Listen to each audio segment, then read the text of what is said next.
Technology का है और टेक्नोलॉजी के ज़माने में दुनिया के बड़े बड़े खिलाड़ी से है ना लोग डर रहे हैं कि एलन मस्क ने सैटेलाइट लिंक की ताकत ने कई देशों की चिंता बढ़ा दी है। एलन मस्क ने क्या कर दिया है, सैटेलाइट के साथ लिंक कर दिया है चीज़ों को। अब सैटेलाइट के साथ लिंक करेंगे तो बहुत सारी समस्याओं का सामना करना पड़ेगा। देखते हैं क्या क्या समस्याएं हैं, क्या क्या चिंता हैं, देखते हैं। 7 मार्च को अमेरिका के जॉइंट चीफ ऑफ स्टाफ के चेयरमैन जनरल मार्क मिली और यूक्रेन की सेनाओं के चीफ जनरल वैलेरी जालूझनी ने यूक्रेन पर रूसी हमले के संबंध में फ़ोन पर चर्चा की। बातचीत के संबंध में जानकारी रखने वाले 3 लोगों ने बताया कि अन्य मसलों के अलावा जनरल जालझूनी ने एलन मस्क की रॉकेट कंपनी स्पेस एक्स की सैटेलाइट इंटरनेट टेक्नोलॉजी स्टारलिंक का मामला भी उठाया। युद्ध में यूक्रेन स्टारलिंक की संचार सेवाओं पर निर्भर है। यूक्रेन जो आपका युद्ध चल रहा है, यूक्रेन में युद्ध, तो यूक्रेन स्टारलिंक की संचार सेवाओं पर निर्भर है। अब यूक्रेनी जनरल ने पूछा, क्या अमेरिका को मस्क के बिजनेस हितों और राजनीतिक हलचल का एहसास है कि वो क्या करने वाले हैं? अमेरिकी अधिकारियों ने इसका कोई जवाब नहीं दिया। हुआ यह है कि स्पेस एक्स, टेस्ला और ट्विटर के मालिक एलन मस्क अंतरिक्ष टेक्नोलॉजी की दुनिया के सबसे बड़े खिलाड़ी हैं, बादशाह हैं, और उस खिलाड़ी के तौर पर, बादशाह के तौर पर उभरे हैं। वे सैटेलाइट इंटरनेट के सामरिक रूप से महत्वपूर्ण क्षेत्रों में लगातार ताकत हासिल कर रहे हैं। फिर भी उनकी अविश्वसनीय स्टाइल ने दुनिया के कई देशों में राजनेताओं और सैनिक के जो जनरल्स होते हैं उनके बीच चिंता पैदा कर दी है। चिंता की बात है। स्पेस एक्स का मूल्य 11 लाख करोड़ रुपए से अधिक करने वाले टेक्नोलॉजी की ताकत अब महसूस की जा रही है। युद्ध क्षेत्रों, दूरस्थ इलाकों और प्राकृतिक आपदाओं से प्रभावित क्षेत्रों में अक्सर इंटरनेट संपर्क के लिए स्टारलिंक एकमात्र रास्ता बना है। यूक्रेन में उसका उपयोग ड्रोन हमलों, खुफिया जानकारी जुटाने के लिए हो रहा है। ईरान, तुर्की में एक्टिविस्टों ने इन सेवाओं का उपयोग किया है। और आपको बताएं कि अमेरिकी डिफेंस डिपार्टमेंट स्टारलिंक का बड़ा कस्टमर है। जापान सहित कई अन्य सेनाएं टेक्नोलॉजी की टेस्टिंग कर रही हैं। सैटेलाइट इंटरनेट पर मस्क के पूरे कंट्रोल ने चिंता पैदा कर दी है। यूक्रेन में इसके नतीजे सामने आए हैं। मस्क ने युद्ध के दौरान कई बार स्टारलिंक बंद कर दिया है। एक बार तो उन्होंने क्रीमिया के पास स्टारलिंक चालू करने के यूक्रेनी सेना के आग्रह को ठुकरा भी दिया था। वे पिछले साल सार्वजनिक रूप से युद्ध के लिए शांति योजना का प्रस्ताव पेश कर चुके हैं। मस्क रूसी हितों से जुड़े नजर आते हैं, ऐसा उन पर आरोप है। मस्क की टेक्नोलॉजी पर ज़रूरत से ज़्यादा निर्भरता से चिंतित यूक्रेन ने दूसरी सैटेलाइट इंटरनेट सेवाओं से चर्चा की है। यूरोप और मध्य पूर्व के 9 देशों ने अमेरिकी अधिकारियों से स्टारलिंक का मामला उठाया है। टेक्नोलॉजी पर मस्क के नियंत्रण पर सवाल खड़े किए गए हैं। चीनी हमले की स्थिति में ताइवान का इंटरनेट ढांचा ध्वस्त होने पर ताइवान को दूसरी इंटरनेट सेवा की ज़रूरत पड़ सकती है।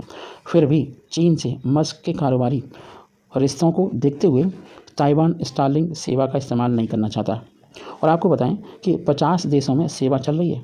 2019 के बाद से मस्क ने लगभग हर सप्ताह अंतरिक्ष में स्पेस एक्स रॉकेट से सैटेलाइट भेजे हैं।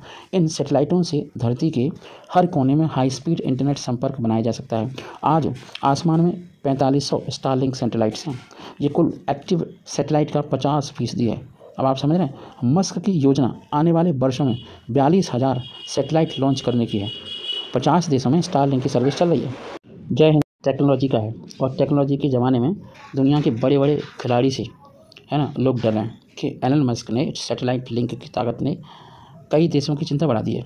एलन मस्क ने क्या कर दिया है, सैटेलाइट के साथ लिंक कर दिया है चीज़ों को। अब सैटेलाइट के साथ लिंक करेंगे तो बहुत सारी समस्याओं का सामना करना पड़ेगा। देखते हैं क्या क्या समस्याएं हैं, क्या क्या चिंता हैं, देखते हैं। 7 मार्च को अमेरिका के जॉइंट चीफ ऑफ स्टाफ के चेयरमैन जनरल मार्क मिली और यूक्रेन की सेनाओं के चीफ जनरल वैलेरी जालूझनी ने यूक्रेन पर रूसी हमले के संबंध में फ़ोन पर चर्चा की। बातचीत के संबंध में जानकारी रखने वाले 3 लोगों ने बताया कि अन्य मसलों के अलावा जनरल जालझूनी ने एलन मस्क की रॉकेट कंपनी स्पेस में सेक्स अधिकार और प्रताड़ना के सवाल पर बहुत सारे कानून हैं, लेकिन उनमें से कुछ सवालों के जवाब मैं इस वीडियो के माध्यम से देना चाहता हूँ। 16 जून को कर्नाटक हाई कोर्ट ने फैसला सुनाया कि हिंदू मैरिज एक्ट के मुताबिक शादीशुदा जोड़ों के बीच सेक्स नहीं होना तलाक का आधार हो सकता है, मगर इंडियन पिनल कोड IPC के तहत इसे क्रूरता नहीं माना जाएगा। भारतीय कानून हो या फिर अदालतों के फैसले, दोनों के हिसाब से कोई शादी जारी रहने में पति पत्नी के बीच सेक्स का होना अहम माना जाता है। अदालतों ने अपने फैसलों में बार बार ये कहा कि अगर पति या पत्नी में कोई एक अपने साथी के साथ लंबे समय तक यौन संबंध नहीं बनाता तो इसे क्रूरता माना जाएगा और सेक्स संबंध न होना तलाक का एक आधार। ज्ञानवापी में ASI द्वारा सर्वे चल रहा है और आपको बता दें कि सम्राट अशोक का इतिहास खोजने वाले का नक्शा आ रहा है काम। जानिए कौन है James Prinsep. British architect James Prinsep ने 19वीं शताब्दी में एक किताब लिखी थी जिसमें उन्होंने ज्ञानवापी को मंदिर होने का दावा भी किया था। उन्होंने उस किताब में ज्ञानवापी के विश्वेश्वर मंदिर बताया था। ज्ञानवापी एक विश्वेश्वर मंदिर है, सब जानते हैं, लेकिन वही वाली बात हो गई, दादागिरी वाली बात, कि बनारस की ज्ञानवापी मस्जिद में ज्ञानवापी मंदिर को मस्जिद बना रखा है। भारतीय पुरातत्व सर्वेक्षण के सर्वे का काम जारी है। इस जगह पर साल 1991 से ही मस्जिद को हटाकर मंदिर बनाने की कानूनी लड़ाई चल रही है। ज्ञानवापी पर हिंदू और मुस्लिम दोनों ही पक्षों के अपने अपने दावे और तर्क हैं। इस बीच 21 जुलाई को बनारस के जिला जज ने हिंदू पक्ष की याचिका पर भारतीय पुरातत्व विभाग ASI को इस सर्वे को पूरा करने के लिए लगभग 200 साल पहले बनारस का सर्वे करने वाले ईस्ट इंडिया कंपनी के टकसाल के अधिकारी जेम्स प्रिंसेप के नक्शे का सहारा लिया जा रहा है। दरअसल ब्रिटिश आर्किटेक्ट जेम्स प्रिंसेप ने 19वीं शताब्दी में एक किताब लिखी थी, उसका नाम था बनारस इलस्ट्रेटेड, बनारस की खोज, बनारस इलस्ट्रेटेड। इस पुस्तक में उन्होंने काशी से जुड़ी छोटी से छोटी जानकारी दी है। इस किताब में प्रिंसेप ने काशी का इतिहास से लेकर, जो काशी का इतिहास है उसे लेकर के काशी की संस्कृति, काशी की घाट, ज्ञानवापी परिसर में मौजूद मंदिर के बारे में जानकारी दी है। बनारस इलस्ट्रेटेड में जेम्स प्रिंसेप ने ज्ञानवापी को मंदिर होने का दावा किया है। उन्होंने अपनी किताब में ज्ञानवापी मस्जिद को विश्वेश्वर मंदिर बताया है। इस पुस्तक में विश्वेश्वर मंदिर का नक्शा भी प्रकाशित किया जा रहा है और किताब में जेम्स प्रिंसेप ने जानकारी को सबूतों के साथ पेश करने के लिए लिथोग्राफी तकनीक का इस्तेमाल किया है। कौन है जेम्स प्रिंसेप, बताते हैं। जेम्स प्रिंसेप का जन्म 20 अगस्त 1799 में इंग्लैंड में हुआ था। वह एक अंग्रेजी स्कॉलर होने के साथ साथ ईस्ट इंडिया कंपनी के अधिकारी भी थे। उन्होंने 1838 में पहली बार ब्राह्मी और खरोष्ठी लिपियों को पढ़ने में सफलता प्राप्त की थी। सम्राट अशोक की कहानी दुनिया के सामने लाई। हम सब बचपन से ही सम्राट अशोक के बहादुरी की कहानियाँ सुनते आए हैं। अशोक मौर्य सम्राट बिंदुसार के पुत्र थे और एक शक्तिशाली शासक भी थे जिन्होंने 2200 साल पहले भारत, पाकिस्तान, बांग्लादेश, अफगानिस्तान के अधिकांश हिस्सों पर शासन किया था। राजा अशोक एशिया के सबसे बड़े हिस्से में बौद्ध धर्म के प्रसार के लिए भी जाने जाते हैं। लेकिन क्या आपको पता है कि जेम्स प्रिंसेप ही वह व्यक्ति है जिन्होंने अशोक के शासनकाल की खोज की थी। वास्तुकला के प्रति उनका जुनून और ब्राह्मी लिपियों को समझने की कला के कारण ही आज हम सम्राट अशोक के बारे में बहुत ज़्यादा जानकारी रखते हैं। दरअसल अशोक ने पत्थरों, स्तंभों और स्मारकों पर खुदे हुए शिलालेखों के माध्यम से अपने शासनकाल के बारे में बहुत सारी जानकारी छोड़ी थी। लेकिन ये शिलालेख ज़्यादातर ब्राह्मी लिपि में लिखी थी। ब्राह्मी लिपि एक प्राचीन लेखन प्रणाली थी जो कि 5वीं शताब्दी ईसा पूर्व तक खत्म हो चुकी थी। इसलिए अशोक ने अपने बारे में जानकारी तो दी थी, लेकिन उस लिपि में लिखे शब्दों को कोई नहीं पढ़ पा रहा था। समस्या ये थी, साल 1837-38 में एक अंग्रेज इंडोलॉजिस्टिक जेम्स प्रिंसेप ने इन शिलालेखों को समझने का काम पूरा किया और अशोक को इतिहास में उसका उचित स्थान दिलाया। प्रिंसेप के बिना हम अशोक के जीवन के बारे में इतना कुछ कभी नहीं जान पाते। 1819 में भारत आए थे प्रिंसेप। कहा जाता है कि प्रिंसेप बचपन से ही वास्तुकार बनना चाहते थे, लेकिन गरीब परिवार का होने के कारण वह इसकी पढ़ाई नहीं कर सके। वह साल 1919 में भारत आए। उन्होंने कलकत्ता में टकसाल कोलकाता मिंट नियुक्त किया गया। एक साल के भीतर ही यानी 26 नवंबर 1820 को ही उन्हें बनारस टकसाल अधिकारी बना दिया गया। इस दौरान उन्होंने बनारस को घूमना शुरू कर दिया। जब उन्होंने घूमा विहार किया तो वास्तुकला के प्रति उनका पुराना जुनून भी बनारसी भ्रमण के दौरान जाग उठा। वाराणसी का जो टकसाल अधिकारी नियुक्त किए जाने के बाद प्रिंसिप ने इस प्राचीन नगरी को आधुनिक स्वरूप देने का खाका तैयार किया। उन्होंने वहां सीवर सिस्टम विकसित करने के लिए मुगलों द्वारा बनवाई गई 24 किलोमीटर लंबी शाही सुरंग को चुना।